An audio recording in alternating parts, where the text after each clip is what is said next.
Halo semua, seperti biasa pada kesempatan kali ini kita akan melanjutkan pembahasan manhwa I Am Really Not and Matchless Genius. Melanjutkan pembahasan sebelumnya, setelah Mu Xianing dan Ling Er mendapatkan sebuah lukisan dari Li Fan dan mereka juga mengira telah diperintah untuk memulai perang terhadap Long Xuanzong, tanpa berbasa-basi lagi mereka berdua pun pergi menjalankan tugasnya. Dengan menaiki kapal terbang, mereka segera pergi. Namun di perjalanan, mereka tiba-tiba dikejutkan dengan sebuah situasi yang mana entah mengapa ada banyak sekali para kultivator yang sedang menuju ke Gunung Cagli atau mudahnya Gunung Shangli. Ada begitu banyak kultivator yang sedang menuju ke Gunung Shangli. Mungkinkah kawanan binatang di Gunung Shangli telah berulah lagi? Ucap keduanya melihat keanehan itu, sehingga pada akhirnya mereka memutuskan untuk pergi melihatnya juga. Apalagi Ling Er khawatir para kultivator akan menyerang orang-orang kekaisaran Hu lagi. Singkat cerita, tak betul lama mereka sampai di Gunung Shangli. Di tempat itu sudah banyak orang yang berkumpul, tak terkecuali rombongan Hu Xuan.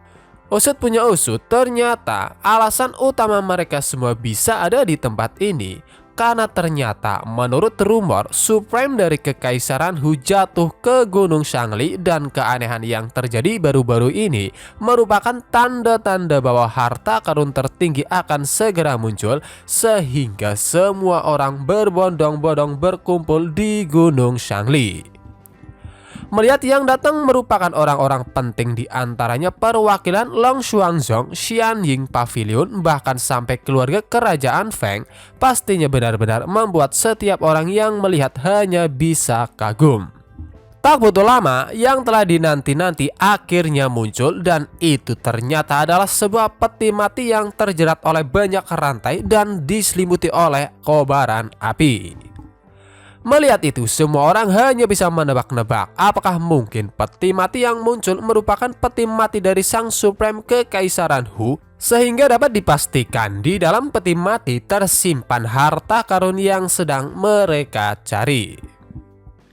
Sekali kau mendapatkan harta karun itu, kau bisa mencapai langit dalam satu langkah, teriak mereka penuh dengan antusias.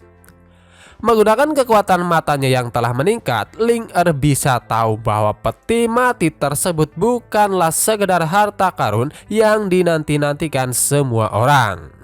Ketika ditanya apa yang sebenarnya ada di dalamnya, Ling Er lantas menjawab bahwa dia sendiri juga tidak yakin. Namun satu hal yang pasti, dia sangat yakin bahwa tampaknya alasan Li Fan memberinya lukisan dengan tujuan agar dirinya bisa menghentikan semua ini. Singkat cerita, tanpa berbasa-basi lagi, semua orang langsung bergegas mendekat untuk memperebutkan harta karunnya. Melihat itu, Mu Xianing segera mengajak Ling Er untuk pergi juga, yang langsung disetujui, tetapi dengan satu catatan di mana mereka harus ekstra berhati-hati karena meskipun harta karunnya sangat menarik, namun itu sangatlah berbahaya dengan api kekacauan yang mengelilinginya. Kakak Ling Er, biar ku bantu kau menjaga kapal luar angkasa, ucap Mu Xianing yang dengan segera menciptakan sebuah pelindung untuk melindungi mereka dari bahaya yang akan datang. Di sisi lain, Ling Er juga mulai bersiap untuk mendapatkan harta karunnya. Apalagi dengan kekuatan matanya yang telah meningkat berkat bantuan Li Fan, dengan mudah dia bisa melihat jelas jalan yang aman untuk dilalui. Tak seperti rombongan Li Fan yang bisa mendekat dengan aman, di sisi lain rombongan Hu Xuan benar-benar kacau karena bahkan senjata ajaib sama sekali tidak bisa melawan api kekacauan yang setiap saat bisa membakar mereka tanpa sisa. Kemampuan mataku masih lemah dan alam rahasia di depanku semakin kacau. Bahkan dengan cincin api misterius ini masih sulit bagiku untuk melihat dengan jelas, ucap Hu Xuan yang benar-benar bingung harus berbuat apa.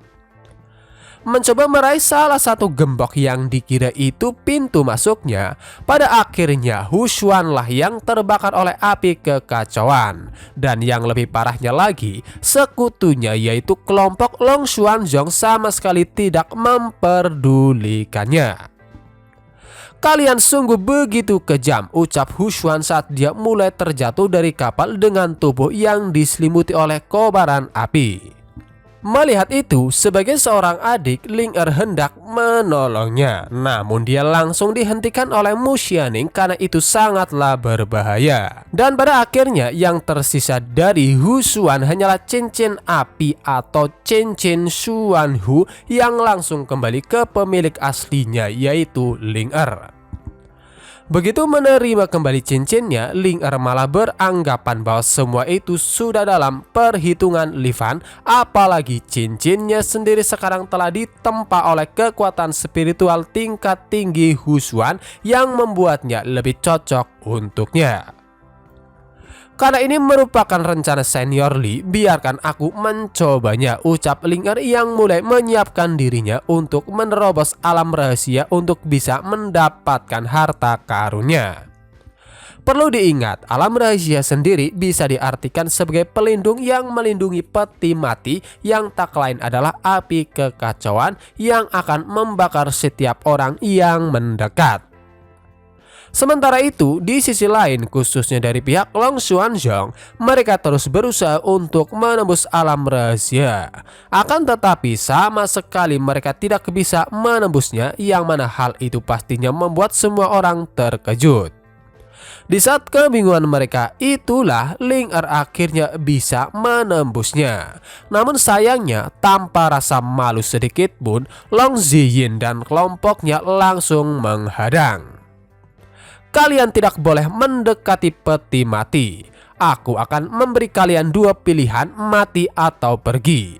Jika kalian tidak pergi, jangan salahkan aku jika bersikap kasar," ucap Long Ziyin dan Pak Tua rekannya yang ternyata dia adalah tetua Long Xuanzong yang mencoba mengancam pihak Ling Er.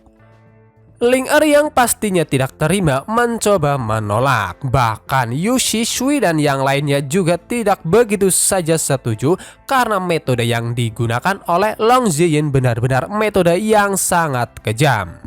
Akan tetapi Long Ziyin sama sekali tidak peduli sehingga dia yang benar-benar kesal langsung mendekat dan mencengkram leher Ling Er. Memanfaatkan keributan yang sedang terjadi, tetua Long Xuanzong berusaha mengambil harta karunnya. Namun di saat proses itulah tiba-tiba peti mati meledak, yang mana hal itu pastinya membuat semua orang terkejut. Dan keterkejutan mereka bertambah setelah sosok yang keluar dari peti mati dalam sekejap mata menangkap tetua Long Xuanzong yang sama sekali tidak bisa berkutik. "Itu adalah sang Kaisar Hu. Apakah dia belum mati?" teriak orang-orang melihat sosok yang muncul dari dalam peti mati. Namun dengan sosok sang Kaisar yang benar-benar terlihat sangat berbeda, mereka sangat yakin bahwa sang Kaisar telah berubah menjadi iblis. Tahu seberapa berbahayanya sang Kaisar Iblis, tanpa berbasa-basi lagi Long Ziyin yang benar-benar tidak ingin mati mencoba menjauh. Di saat itulah akhirnya seorang pemuda dari tanah suci Taiyan yang bernama Ling Xian bertindak. Dengan sikap sombongnya, Ling Xian segera menyuruh tetua Long Xuanzong yang masih hidup untuk segera mengambil harta karun yang katanya milik Long Xuanzong dengan jaminan bahwa dia pasti akan menolongnya. Mendengar itu pastinya Ling Er menjadi marah karena harta karun itu sendiri sama sekali tidak ada hubungannya dengan Long Xuanzong. Namun sayangnya sebelum Ling Er dan Mu Xianing selesai mengeluh, mereka malah langsung ditampar oleh Long Ziyin yang benar-benar memiliki sikap sangat angkuh hanya karena dia sangat yakin bahwa senior Li yang selalu dibicarakan oleh Mu Xianing dan Ling Er bukanlah tandingannya.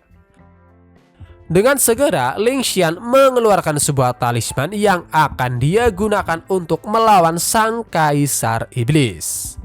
Dari dalam talisman tiba-tiba keluar sosok pria tua yang membuat Long Ziyin terkejut karena ternyata identitas dari pria tua adalah Gu Tuyasun yang memegang gelar terkuat kedua di tanah suci Taiyan. Setelah itu, Gu Tuyasun kemudian melepaskan sebuah serangan yang katanya itu merupakan pedang terakhir yang dimiliki oleh seorang Supreme Taiyan sebelum menjadi abadi. Dan tanpa mereka sadari, entah mengapa sang Kaisar Iblis malah membuat senyum di wajahnya.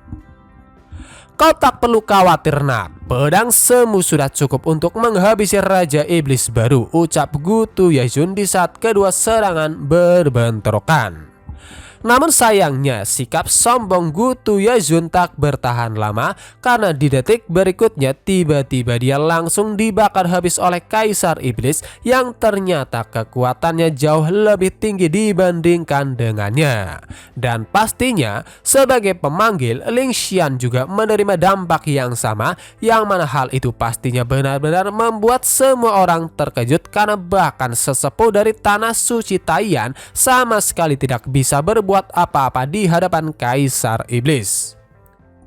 Melihat harapan terakhirnya gagal total, Long Ziyin benar-benar dipenuhi dengan keputusasaan, tak seperti Ling Er yang masih berdiri tegak saat dia berusaha menghadapi sang Kaisar Iblis. Setelah sedikit mengamati dan tahu bahwa Ling Er memiliki mata api suci yang sama seperti dirinya, tak berniat membunuhnya, Kaisar Iblis malah berusaha menjadikan Ling Er sebagai budaknya, sehingga dengan perbedaan kekuatan mereka yang jauh, Ling Er sama sekali tidak bisa berkutik ketika dirinya mulai diperbudak. Namun di saat itulah lukisan di tangannya yang terlempar tiba-tiba terbuka yang langsung mewujudkan seekor burung phoenix. Kekuatan yang besar itu bukanlah kekuatan yang ada di dunia ini, tetapi aku takkan kalah, pikir Kaisar Iblis melihat sosok Phoenix yang benar-benar memancarkan kekuatan yang sangat besar, sehingga dia segera membuat sebuah tindakan yang akhirnya tindakannya itu gagal total karena tiba-tiba dirinya tersedot ke dalam lukisan. Kakak Ling Er, kau telah berhasil. Senior Li pasti akan menghadiahimu, ucap Mu Xianing memuji Ling Er. Bahkan setelah itu, semua orang di antaranya pria tua perwakilan dari keluarga kerajaan Feng mulai memberikan hormat kepadanya yang sekarang dianggap dewi. Adapun Long Ziyin, dia yang dari awal sangat arogan, kali ini hanya memiliki wajah pucat karena Li Fan yang ada di belakang Ling Er ternyata bukanlah orang yang bisa dia singgung. Mohon Dewi maafkan aku mohon Dewi, mohon maafkan Ziyin ini dan sekteku, teriak Long Ziyin memohon ampun yang langsung dijawab. Kau tahu, kau hampir saja merusak acara Senior Li. Kau bahkan menghina Senior Li. Sangat mudah baginya untuk menghapus kultivasimu. Tahu bahwa tampaknya itu semacam kode, dengan segera Long Ziyin langsung menghapus kultivasinya sendiri sebelum akhirnya dia pergi setelah mengucapkan terima kasih karena dirinya dibiarkan hidup. Singkat cerita, setelah itu Ling Er dan yang lainnya pergi mengecek harta karunnya yang ternyata itu adalah sebuah balok kayu. Ini adalah senjata sakti tertinggi dari Supreme Lihu, kota para dewa Tianhu. Ini adalah senjata yang terbuat dari kayu Xuanhu berusia 10.000 tahun dan jiwa Supreme Daoyun dari Lihu dilebur di dalamnya. Senior Li telah menghadiahkan sebuah gunungan lukisan, mungkinkah untuk tujuan ini, ucap Yu Shishui sebelum akhirnya Ling Er menyarankan agar sebaiknya mereka membawa harta karun tersebut kepada Li Fan. Sementara itu di istana Kekaisaran Hu, sang kaisar akhirnya menerima laporan tentang apa yang sebenarnya telah terjadi, terutama berita tentang Hu Xuan yang terbunuh. Istri sang kaisar saat ini yang tak lain adalah ibu dari Hu Xuan berusaha membujuk suaminya untuk membalas dendam karena dia sangat yakin yang telah membunuh putrinya adalah Ling Er. Diam, apakah kau ingin aku mati? Ada makhluk yang tak terkalahkan di belakangnya, teriak sang kaisar sebelum akhirnya dia menyuruh bawahannya untuk membawakan surat wasiat dan mengajak Ling-Er kembali karena dia akan menjadikannya seorang permaisuri menggantikan Husuan yang telah mati. Singkat cerita, akhirnya Ling-Er dan yang lainnya sampai di kediaman Li Fan yang sedang bersantai bersama Xiao Bai. Dengan ekspresi bahagia di wajahnya, Ling-Er langsung mengucapkan terima kasih. Bahkan dia sampai berniat mengembalikan lukisan yang pastinya langsung ditolak. Lukisan itu awalnya kuberikan padamu, jadi kau tidak perlu mengembalikannya padaku, ucap Li Fan sebelum akhirnya dia sedikit tertarik pada harta karun yang dibawa oleh Ling-Er yang dianggap sebagai balok kayu biasa. Tanpa pikir panjang, Ling-Er langsung menyerahkan harta karunnya. Setelah sedikit mengamatinya, Li Fan yang mengira itu hanyalah balok kayu biasa hanya bisa menganggap bahwa itu merupakan bahan yang bagus untuk mengukir. Kalau dipikir-pikir, kemampuan mengukirku dianggap sempurna dan pasti bernilai uang jika aku menjualnya. Lebih baik aku bantu mereka lagi, bagaimanapun juga mereka begitu menyedihkan, ucap Li Fan dalam pikirannya. Di sisi lain, Ling-Er, Mu Xianing, Wei Yushan, dan Yu Shishui hanya bisa takjub melihat harta karun yang diinginkan semua orang di mata Li Fan hanya dianggap sebagai kayu bakar biasa. Namun tanpa mempedulikan itu semua, Li Fan segera mengeluarkan pisau ukirnya dan karena itu merupakan pisau yang disiapkan oleh sistem, dengan mudah bisa mengukir harta karun tersebut yang pastinya benar-benar membuat Ling-Er dan yang lainnya semakin terkejut. Sungguh luar biasa, aku merasakan dengan jelas bahwa apa yang tampaknya diukir oleh pisau ukir itu adalah dao langit dan bumi, ucap Yu Shishui penuh dengan kekaguman. Singkat cerita, tak butuh lama akhirnya Li Fan selesai mengukir dan apa yang dia ukir adalah sebuah bangunan yang pancaran energinya saja sampai membuat Yu Shishui dan Wei Yushan menangis terharu karena di mata mereka apa yang baru saja dibuat oleh Li Fan merupakan harta karun yang tingkatannya lebih tinggi daripada harta karun Supreme.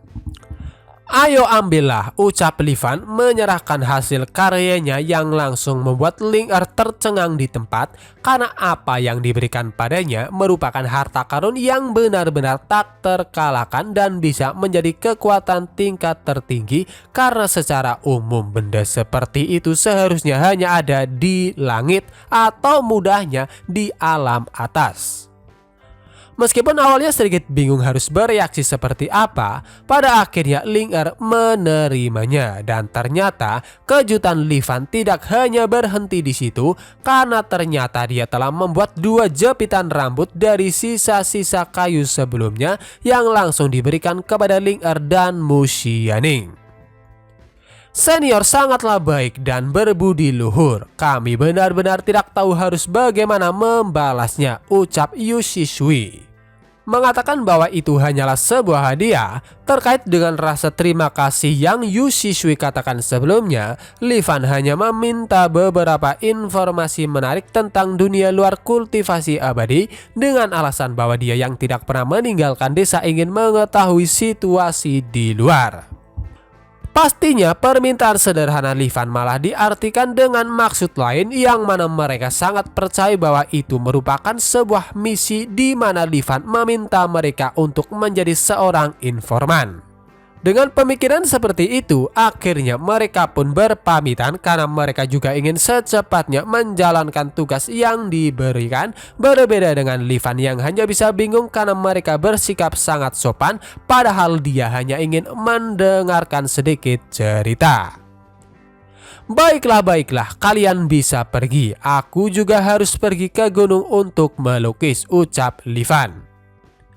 Setelah Li Fan pergi, untuk sementara waktu Ling-Er sedikit mengamati hadiah yang dia terima karena tampaknya ada burung bangau di dalam miniatur bangunan yang akan kita sebut Istana Surgawi. Baru saja mengeceknya, tiba-tiba burung bangau yang ada di dalam Istana Surgawi keluar bersamaan dengan Istana Surgawi yang tiba-tiba membesar layaknya rumah sungguhan. itu berubah menjadi besar. Itu pasti petunjuk dari senior Lee. Jadi ayo kita masuk ke dalam dan melihat. Begitu masuk, mereka kembali dibuat terkejut dengan interior istana yang sangat indah. Selain itu, kekuatan Dao di dalamnya juga sangatlah kuat, yang setidaknya sebanding dengan tanah suci. Yakin bahwa semua itu merupakan rencana Li Fan yang ingin membantu mereka tumbuh dengan cepat dan membangun kekuatan yang mampu melakukan sesuatu untuknya. Tanpa berbasa-basi lagi, mereka pun mulai berkultivasi di dalam istana surgawi, yang mana dalam beberapa hari saja perkembangan mereka sudah meningkat secara drastis.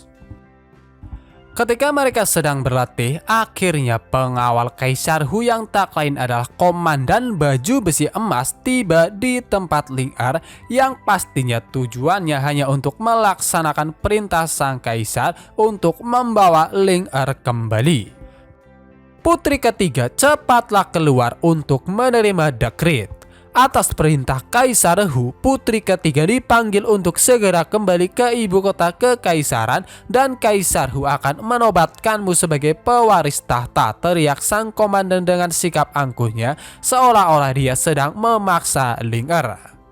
Tentunya Ling Er tidak mau menerima dekret tersebut, apalagi dengan sikap sang komandan yang memandang rendah dirinya hanya karena dia berada di alam gua kosong atau Cave Void Real. Melihat sikap sang komandan yang benar-benar sangat mengagumkan alam gua kosong miliknya, seolah-olah itu merupakan alam yang sudah tak mungkin terjangkau, Ling Er dan Mu Xianing hanya bisa mentertawakannya. Namun di detik berikutnya, berusaha menunjukkan perbedaan kekuatan di antara mereka, dalam sekejap mata Ling Er berpindah ke belakang sang komandan dan lantas berkata, "Kau hanya berada di alam gua hampa belaka, apakah itu sangat mengesankan?" Kesal dengan semua itu, dengan segera sang komandan menghunuskan tombaknya untuk menyerang Ling Er, sebelum akhirnya dia dibuat terkejut karena ternyata Ling Er juga berada di ranah yang sama seperti dirinya.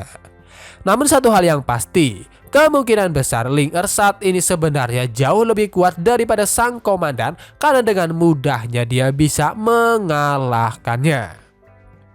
"Hari ini saatnya aku membalaskan dendam kematian ibuku," ucap Ling Er setelah dia membunuh sang komandan. Tahu bahwa Kaisar Hu yang tak lain adalah ayahnya adalah orang yang sangat kejam, Ling Er sangat yakin bahwa menjadikan dirinya sebagai pewaris tahta merupakan salah satu rencana busuknya, sehingga Ling Er berencana untuk mengambil kesempatan itu agar dirinya bisa membunuh sang kaisar. Saatnya untuk melakukannya. Ini juga saatnya untuk meletakkan kekuatan pertama senior Lee, pikir Ling Er, yang pastinya hal itu sependapat dengan Yu Shishui dan yang lainnya. Kembali lagi ke istana Hu. Tak butuh lama, sang kaisar menerima kabar tentang rencana Ling Er dan juga sekte Li Hu yang ingin membunuhnya. Bahkan hal itu benar-benar membuat sang kaisar sedikit kesal, sehingga dia memutuskan untuk mencoba meladeni Ling Er dengan tujuan untuk mengetes master yang ada di belakangnya. Setelah itu, sang kaisar sibuk menyiapkan rencana untuk menghadapi Ling Er dan juga sekte Li Hu. Namun sayangnya, dia yang meminta bantuan pada sekte Longshuan dan juga Sang Yang tidak mendapatkan respon yang baik, karena tak ada satupun dari mereka yang ingin mengirim seorang kultivator. Sedang sibuk membahas itu, tiba-tiba salah satu prajurit mengabarkan bahwa putri ketiga telah memasuki istana dan tak bisa dihentikan. Mendengar itu, pastinya sang kaisar hanya bisa panik. Berbeda dengan istrinya, yaitu ibu dari Hu Xuan yang terus mengoceh, yang mana intinya dia menyuruh sang kaisar yang berada di tingkat Mahayana untuk membunuh Ling Er. Namun sayangnya sang kaisar sama sekali tidak memperdulikan ocehan istrinya, sebelum akhirnya dengan rencananya sendiri dia pun keluar untuk menemui putrinya. Wahai putriku, aku ingin mengucapkan selamat atas kenaikanmu menjadi penguasa kerajaan Hu, teriak sang kaisar yang bersikap seperti seorang ayah yang baik. Namun pastinya Ling Er tidak mungkin termakan oleh tipu daya sang kaisar, karena menurutnya sikap sang kaisar masih sama seperti dulu, di mana dia selalu merasa berada di atas dan memandang rendah orang lain.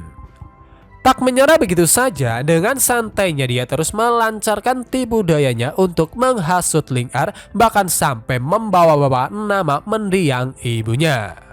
Inti dari semua itu, sang kaisar mengaku bahwa dia sebenarnya sangat mencintai ibu Ling Er, dan sebaliknya ibu Ling Er juga sangat mencintai dirinya sampai rela mengorbankan nyawanya. Dalam rangka untuk membuktikan bahwa setiap pernyataannya adalah benar, dengan segera sang kaisar mencekik istri keduanya, yaitu Ibu Hu Xuan, dan langsung membunuhnya. Dialah orang yang telah membunuh ibumu. Jika bukan karena stabilitas kekaisaran, aku pasti sudah membunuhnya dari dulu. Karena dendammu sudah terbalaskan, ayo anakku, aku akan memakaikan jubah ini padamu. Mulai hari ini kau adalah kaisar kekaisaran Hu. Sebagai seorang ayah, aku akan membantumu mengelola kekaisaran ini dengan baik, ucap sang kaisar. Bukannya luluh, Ling Er malah menjadi semakin muak sehingga dia tetap pada tujuan awalnya, yaitu membunuh dan mengubur sang kaisar bersama ibunya. Tahu bahwa tampaknya tidak ada jalan lagi untuk bernegosiasi, sang kaisar akhirnya menunjukkan sikap aslinya. Aku sudah menasehatimu dengan baik, tetapi kau begitu keras kepala. Kalau memang begitu, jangan salahkan aku jika kejam, ucap sang kaisar bersamaan dengan dia yang tiba-tiba memanggil monster berbentuk naga yang katanya itu adalah urat nadi api bumi yang selama ini telah melindungi kekaisaran Hu. Berbahagialah, aku adalah orang yang baik, jadi kau boleh datang dan mengambilnya, teriak sang kaisar saat dia mencoba menyerang putrinya. Melihat itu, dengan tenangnya Ling Er segera mengeluarkan istana surgawi yang pastinya dengan mudah bisa menghadapi serangan sang kaisar, sebelum akhirnya menggunakan lukisannya Ling Er benar-benar membunuh sang kaisar. Peraturan yang paling penting untuk diubah di kekaisaran Hu adalah peraturan kaisarmu yang tidak kompeten, ucap Ling Er saat dia membunuh kaisar. Namun meskipun itu adalah ayahnya sendiri, Ling Er sama sekali tidak memiliki penyesalan karena akhirnya dia bisa kembali dan berhasil membalaskan dendam ibunya. Singkat cerita, setelah Ling Er berhasil membalaskan dendam ibunya dan mengambil tahta kerajaan Hu, tak berselang lama dua supreme dari Tanah Suci datang berkunjung, dan identitas mereka adalah sesepuh Hong Xuan dari Tanah Suci Taiyan dan juga sesepuh Lu Ming dari Tanah Suci Xi'an. Setelah mereka mengucapkan selamat pada Ling Er atas penobatannya, mereka diizinkan untuk masuk. Namun karena tampaknya situasinya mendesak, mereka berdua langsung ke inti permasalahannya, yang mana intinya tujuan utama mereka datang untuk meminta agar dipertemukan dengan sosok master yang memberi Ling Er lukisan yang pastinya itu adalah Li Fan, karena itu semua berhubungan dengan kelangsungan hidup dan mati kerajaan Xuantian. Kami menemukan bahwa ada sesuatu yang tersembunyi di kedalaman Gunung Shangli, dan justru karena inilah Kaisar Iblis dibangkitkan. Terlebih lagi, 3 hari yang lalu utusan Dewa Jahat telah turun ke Gunung Shangli, dan tujuannya tampaknya adalah artefak itu. Oleh karena itu, 2 tempat suci kita ingin bekerja sama dengan senior itu untuk melindungi alam Xuantian, tambah keduanya.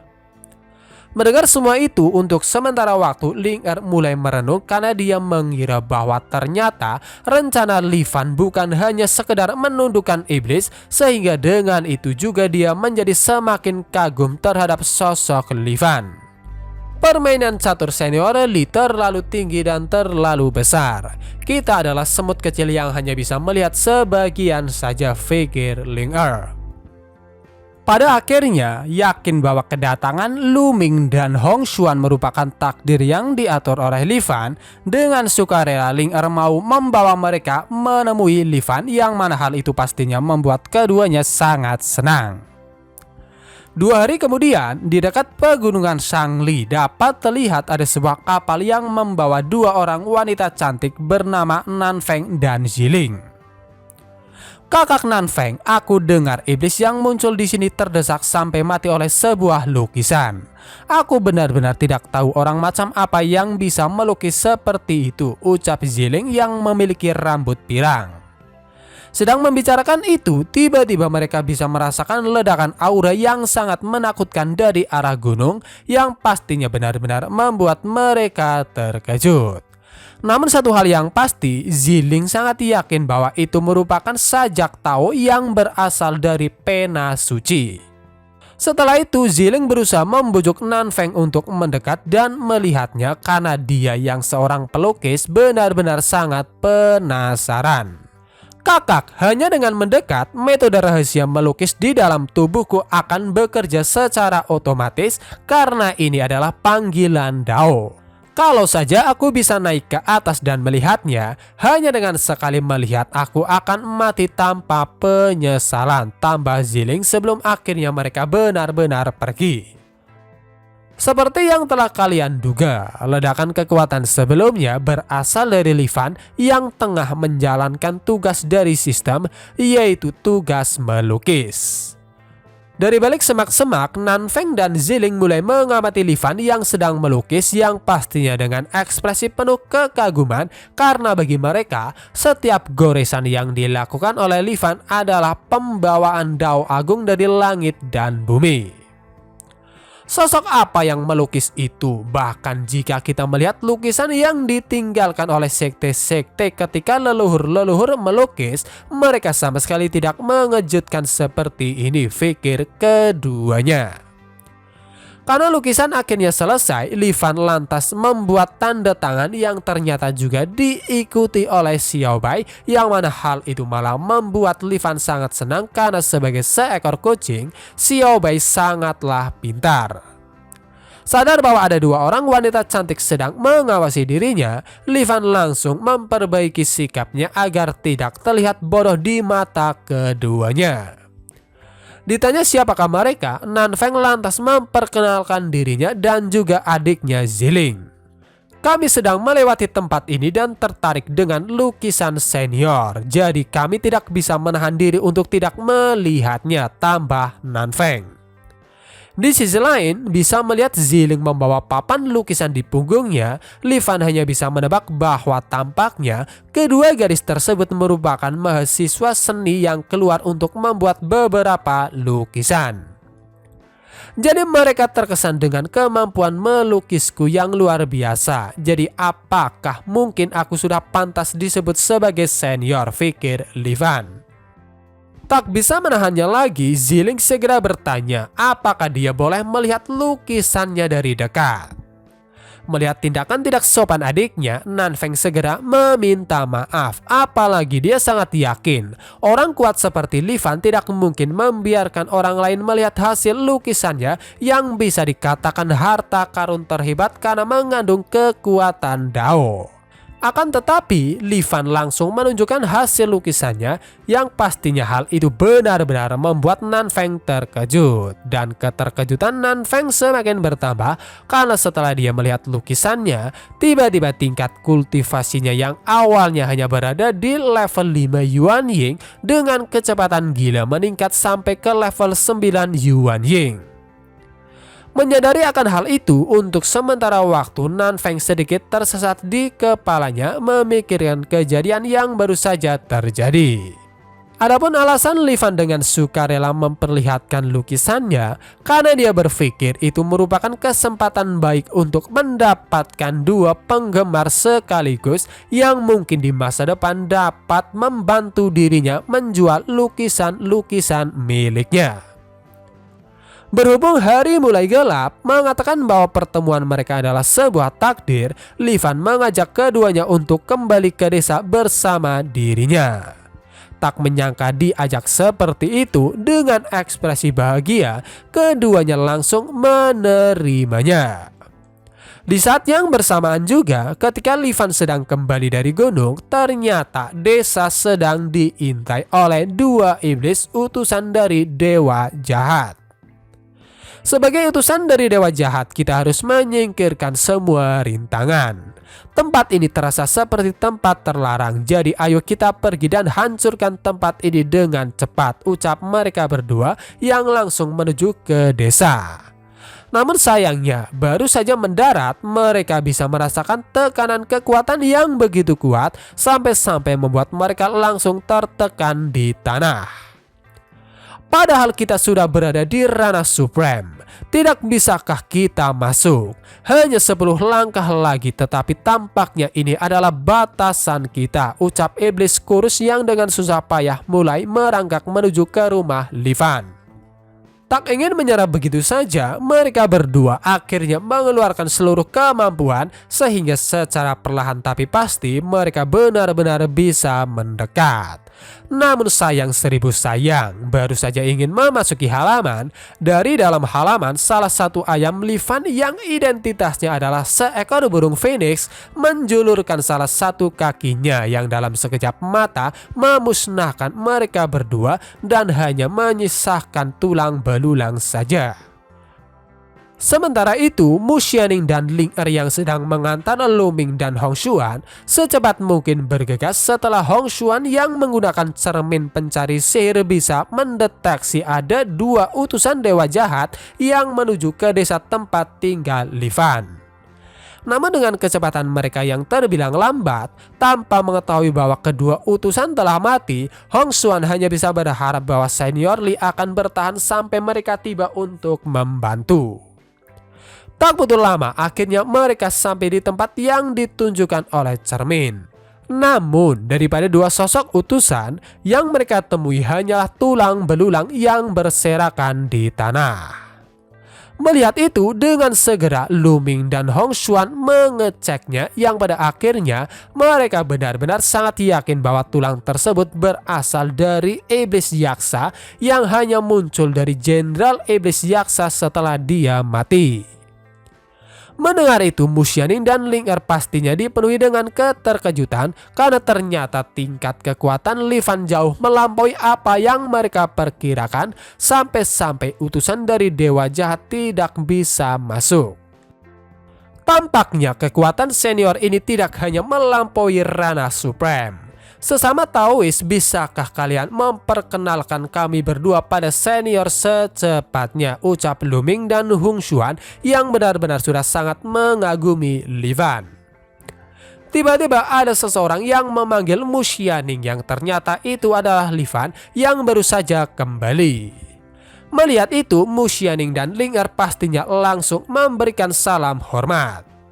Meskipun awalnya terlihat begitu ramah, Livan langsung marah-marah setelah melihat tulang-tulang berserakan tepat di depan rumahnya. Siapa yang berani menaruh sampah di sini? Apakah kau tidak tahu cara memisahkan sampah? Teriak Livan saat dia mulai menyapu tulang-tulangnya yang hanya bisa membuat Lu Ming dan Hong Xuan semakin terkejut karena tulang dari iblis ranah immortal dianggap sampah oleh Livan.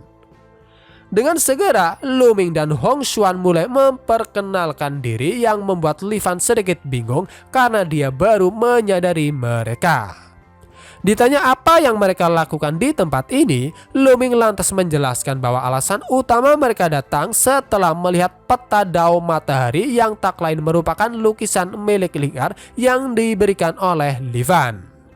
Mendengar itu, Livan hanya bisa tertawa senang karena dia berpikir bahwa tampaknya Ling Er telah mendapatkan popularitas di sebuah lelang dengan lukisan miliknya sehingga dia sangat yakin tujuan Lu Ming dan Hong Xuan datang untuk membeli lukisan. Kalau begitu silakan ikut aku ke halaman sebentar untuk bicara, ucap Livan mengajak mereka masuk. Namun sebelum benar-benar masuk, Li Fan sedikit mengeluh karena angin yang cukup kencang, yang mana keluhannya itu malah menambah kesalahpahaman keduanya karena begitu mereka menginjakkan kaki di halaman rumah, tubuh mereka langsung ambruk dengan tekanan yang begitu menakutkan. Medan di sini membuatku merasa lebih menakutkan daripada formasi perlindungan sekte tingkat abadi dari Tanah Suci Taiyan, pikir Luming. Baru saja terkejut dengan medannya, keterkejutan mereka bertambah setelah melihat pohon persik tumbuh di halaman rumah. Hanya dengan merasakan aura yang dipancarkan pohon persik, bahkan sampai membuat Luming benar-benar tak berdaya.